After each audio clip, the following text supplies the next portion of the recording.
Hey everyone, and welcome. Today we're diving into a topic that's all about unlocking potential, focusing on strengths, and really creating opportunities. We're going to reframe our whole understanding of intellectual disabilities, moving past the labels to see the amazing people behind them. And, that whole journey starts with one really powerful idea. And this quote right here, it's pretty much the heart of our entire explainer. Disability does not define destiny, opportunity does. It's just such a crucial reminder that our focus shouldn't be on limitations, but on the world we build and the chances we give. Let's keep that idea right at the front of our minds as we go. So, if we're going to create those opportunities, we first have to build a solid foundation of real, genuine understanding. This first part is all about getting to know the learner, starting right from the basics. Okay, let's get the formal definition on the table. An intellectual disability, or ID, gives us a clinical starting point. It talks about limitations in two main areas. First, intellectual functioning, which is stuff like reasoning and learning. And second, adaptive behavior, which covers all those everyday social and practical skills. But remember, this is just the framework, not the whole person. So let's break that down, because all three of these things have to be there. First, you've got those limitations in intellectual functioning. Second, challenges with adaptive behaviors, the skills we all use for day-to-day life. And third, it has to show up before age 18.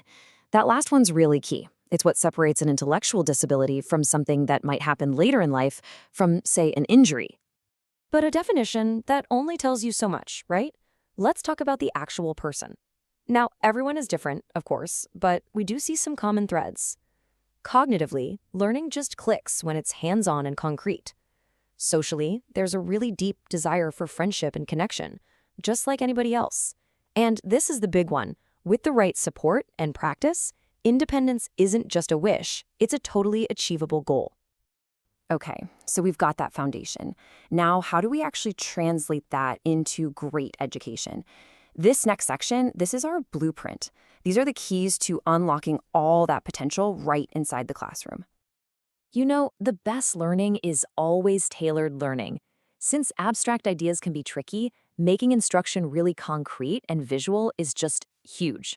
We're talking charts, pictures, things you can actually hold. And when you break down big tasks into little bite-sized steps, repeat them, and connect everything to real life, well, that is a powerful recipe for success. And one of the most powerful strategies for doing that has a name. It's called task analysis. It sounds a little technical, but the idea behind it is so simple and so effective. It's really just the art of breaking a complex skill down into tiny, manageable steps. And this is a game changer because it stops people from getting overwhelmed and lets them master one little piece at a time. This is a perfect illustration of how it works. A simple instruction like organize your backpack sounds easy, right? But it actually has a bunch of hidden steps inside it. By breaking it down like this, open the zippers, take everything out, put papers in the folder, we turn what could be a really confusing instruction into a clear, step-by-step process that anyone can follow and eventually master. And here's that idea in action in a classroom.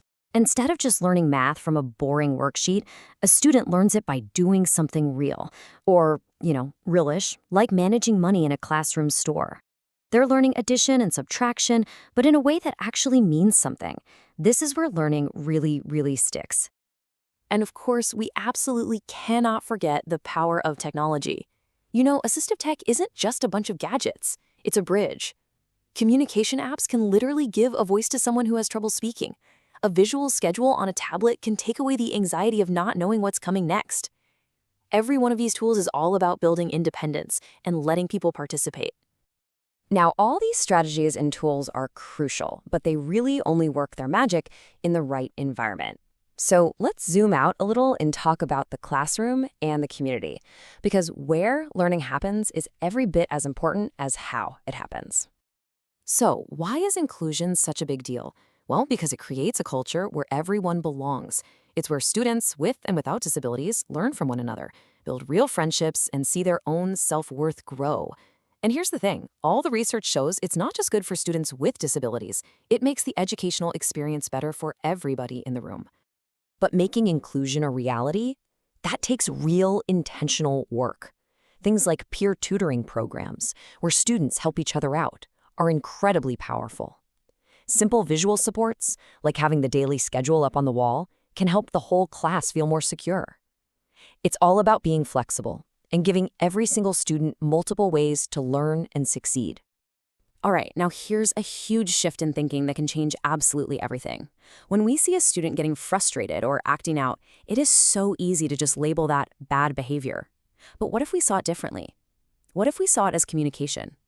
What is that behavior trying to tell us? And that question leads us to this amazing approach called positive behavior support. Instead of just punishing the behavior, we figure out why it's happening, and then we teach a better skill to replace it. So, for example, instead of acting out from frustration, a student learns they can use a picture card to ask for a break.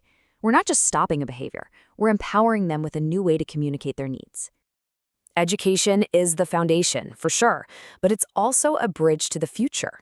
So what happens after the school bells ring for the last time? Let's talk about that critical move into adulthood and what it really takes to build a fulfilling life. A successful transition doesn't just happen by accident. It's a journey, and it starts years before graduation. During the school years, the focus is squarely on building those practical job and life skills. Then, as graduation gets closer, the focus shifts to self-advocacy, learning how to speak up for yourself. And the ultimate goal, to pave the way for a life filled with independence and being a real part of the community. And this right here, this is what success looks like. A young adult working a part-time job at a grocery store. That is meaningful employment. That is community integration. And that little bit about the job coach, that shows the right level of support is there to make sure that success lasts. This is the goal right here in action. Phew, we've covered a lot, from definitions to classroom strategies, all the way to life after school. So now, let's bring it all home and really land on the single most important message from this whole explainer. The biggest, most important shift we can possibly make is to stop focusing on what a person can't do and start seeing what they can. When we look through that lens, we see the incredible strengths they bring, a fantastic sense of routine, a level of warmth and honesty that's just remarkable, unique creativity, and a determination that is truly, truly inspiring. And once you see those strengths, once you understand this potential, it really brings us to a critical question. This isn't just about what teachers or specialists can do. It's a question for every single one of us. What is our part to play in building a world where that potential can actually be realized? And that really leads us to the bottom line. This isn't just a nice idea or some educational best practice. Creating inclusive schools and communities, that is a fundamental responsibility that we all share. It's how we make sure that destiny is defined not by disability, but by opportunity.